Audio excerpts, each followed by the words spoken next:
Apparently, Ben Shapiro is big mad at Tucker Carlson for having the Nick Fuentes on his channel, and he didn't ask him the questions that Ben Shapiro would have asked him, which was about some of his more controversial views. And so Ben had this to say, and apparently there's a whole division on the right that's going on right now. Let's look into it.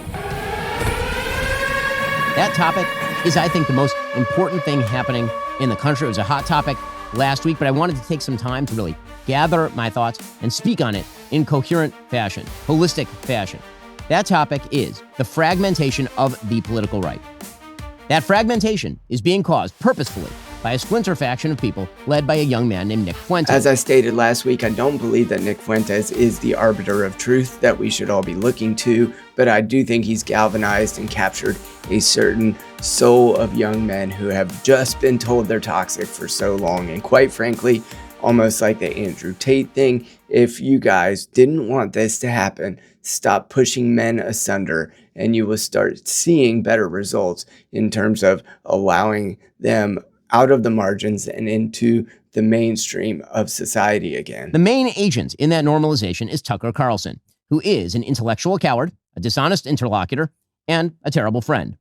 And Tucker Carlson last week was aided, abetted, celebrated for normalizing Nazism within the Republican Party by the mainstay organization of the traditional right, the Heritage Foundation. Of course, Nick Fuentes has said some awful things, but then Ben Shapiro took Tucker Carlson to task for not giving Nick the hardline questions that Ben Shapiro thought would have been appropriate, all things considered. And I do believe that Ben has sort of been Israel first after the October 7th attacks that happened in Israel. And while I can commiserate with him about that, and I do believe that if it were my country, I would have a similar response and a sort of a trauma response to do anything necessary to alleviate the threat to my own country.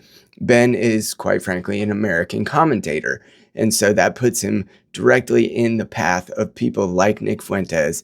And then, of course, when Tucker Carlson has him on, that leaves this division wide out in the open. And Ben and Tucker, along with Dave Smith and others, have often gone at odds with one another. But the alleviation of free speech, or the inability of Tucker Carlson to ask the questions that Ben Shapiro wants him to ask, is not necessarily how we're going to play out the appropriate conclusions between the ideas of Nick Fuentes and the ideas of the American right, which are more traditional, more honorable, and more dictated by biblical values versus teenage angst turned early 20s. Today, Tucker Carlson is the most dangerous anti-Semite in America.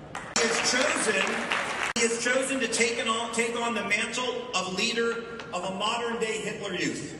To broadcast and feature those who celebrate the Nazis. It's one guy, dude. It was one guy, Nick Fuentes. Those who call for the extermination of Israel, to defend Hamas, to even criticize President Trump for stopping Iran's nuclear ambitions. Okay. It is quite frankly normal to hold the opinion that we don't need to care about what happens in Israel. I also don't need to care what happens when Nick Fuentes speaks. He's been speaking for a long time. Just because he was on a mainstream channel does not mean that the entire right wing has turned in his direction. And if they have, those ideas will be cast aside. The ones that Nick is wrong about will be cast aside if you allow that Overton window to be massaged. And if you allow people to speak what is true, the best ideas will win. And ultimately, God will win this battle, whether it's for conservatism, whether it's for liberalism, whether it's for classical liberalism. God ultimately is the victor. And we as people on the right don't need to stranglehold the conversation in order to get to the right conclusion. The truth is undefeated. What basically happened was the Heritage Foundation defended Tucker Carlson, saying they're friends and you shouldn't just cancel Nick. And he's correct. So in conclusion, yes, Nick has said some disgusting things. Yes, Ben Shapiro is Israel first. Yes, the Heritage Foundation took Tucker Carlson's side. And yes, Tucker Carlson might be a little crazy. So was the mustache man from World War II. as a matter of fact. And so we're talking about a lot of broken people in a system all trying to amalgamate behind the fact that Trump gathered a coalition of widely different people and different ideas together in order to win this last election. And now that he has, the truth is being ferreted out so that we can try to acknowledge and move forward with the best possible circumstances for our polity, for our children, and for the future of conservatism or traditionalism in the right wing in America.